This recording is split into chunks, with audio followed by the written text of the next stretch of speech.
दीपनाथ त्रिपाठी जी, सिद्धार्थ नगर से। मर्जी, राधे राधे। मर्जी, बच्चों को संसार में अच्छे तथा सुखी जीवन के लिए आध्यात्मिक ज्ञान जैसे पूजा पाठ शास्त्र आदि की जानकारी देने की आवश्यकता आदि होती है, या फिर सांसारिक ज्ञान विषय धन रिश्ते नाते आदि की जान? दोनों चाहिए, दोनों चाहिए, दोनों चाहिए, एक से नहीं बनेगा।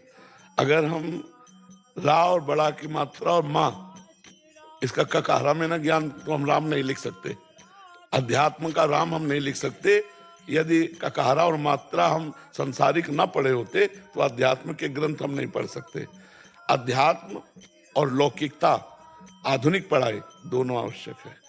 संसार में किस तरह व्यवहार में प्रवीण होना है और व्यवहार में रहते हुए किस तरह अध्यात्म में चलना है, ये दोनों शिक्षा जिसको आती है वो परम प्रवीण संसार सागर से पार हो जाता है।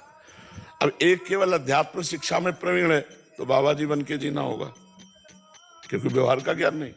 तो व्यवहार का ज्ञान है, अध्यात्म नहीं, तो केवल आसुरी प्रवृत्ति, राक्षस की तरह उसका जीवन होगा।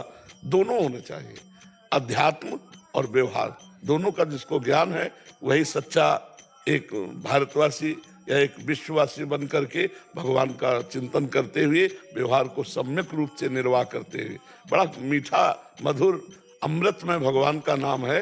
अगर कुछ और ज्ञान ना हो, केवल राधा राधा बोलता है तो सब आध्यात्मिक ज्ञान आ जाएगा। कभी राम शब्द बोलने की जिनको सामर्थ्य नहीं थी, मरा मरा बोले, उन्होंने भगवान के लीला चरित्र को रच दिया। मतलब नाम मात्र से संपूर्ण ज्ञान प्रकाशित हो गया। तो यदि हम अपने बच्चों को थोड़ी देर नाम जप की शिक्षा दें, थोड़ी देर भगवान के चरित्र सुनाएं, थोड़ी देर सत्संग सुनाएं और शेष समय पढ़ो लिखो खेलो कूदो, तो उनके अंदर आध्यात्मिक संस्कार जाएगा।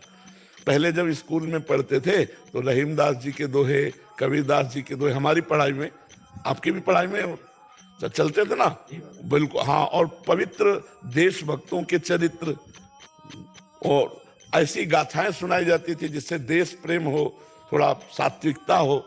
अब हम लोग सुबह जब स्कूल जाते थे तो सिखाया गया था मास्टर के चरण छूना, उनको नमस्कार करना।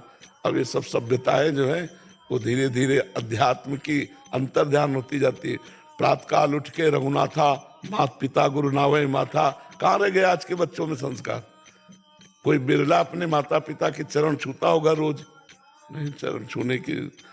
तो ये अध्यात्म की कमी के कारण आज बच्चे गंदे मार्ग में जा रहे हैं और व्यसन परायण हो रहे हैं, माता पिता की अवहेलना कर रहे हैं, मनमानी आचरण कर रहे हैं। आप देख रहे हैं ना, बहुत पढ़े लिखे हैं लेकिन उनके अंदर की उद्दंडता नहीं गई।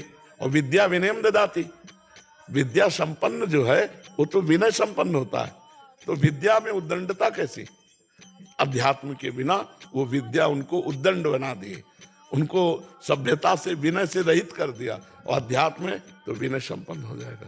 इसलिए अध्यात्म आवश्यक है, पर आधुनिकता के साथ गृहस्थी में। केवल अध्यात्म तो बाबा जी का मार्ग हो जाएगा, केवल आधुनिकता तो राक्षसी मार्ग अपनाएगा। दोनों का, अध्यात्म का शासन और आधुनिक का सम्यक ज्ञान, तभी तो बढ़ेगा वो। जी।